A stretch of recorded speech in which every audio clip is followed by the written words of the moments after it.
You're gonna trigger point and stretch your chest. A lot of people work in the office like this all day. These guys get very tight. The chest muscle, or the pecs, run from the sternum up to the clavicle, and also the humerus is responsible for this action. All right, so we're gonna go ahead and trigger point our chest. Okay, we're gonna use the knuckle, reach into my pocket and grab my ball. This one's a little bit of a broader surface area. This little sucker is gonna get into it. All right, what you wanna do is find a solid wall. All right, make sure you don't puncture a hole in the wall. Locate the top part of your pecs. So locate the clavicle, the collarbone, and then you could pretty much trigger point anywhere just below that. You don't want to trigger point the bone. Jam that in and then get into it. You hold that for about 10 seconds.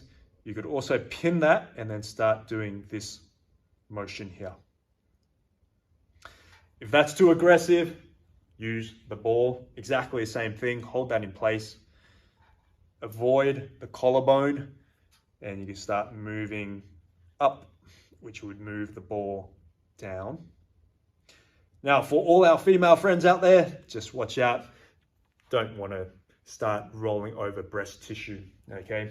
That's a little bit sensitive. Once you've done the left side, go ahead and do the right side, exactly the same. Just find a tender point and hold that for about 10 to 15 seconds. All right, that's how you trigger point your chest. All right, this is the chest stretch. So what you want to do is find a door frame. We're going to have the elbow about 90 degrees. I've got my left elbow on the door frame. I'm going to have my right foot forward in a lunge position. And from here, I'm just going to turn away. And you should feel a nice stretch all the way from the sternum up into your humerus. You shouldn't feel anything in the shoulder, okay? It's more about the chest. Second option is have your hand up a little bit.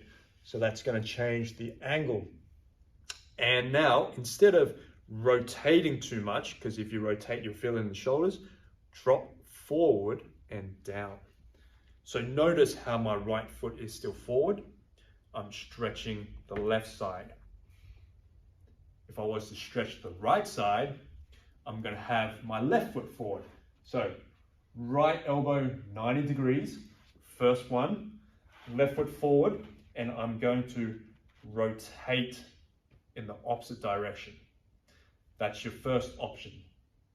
Second option is have your hand up a little bit higher. That's going to change the angle of the elbow, and I'm going to drop forward and down.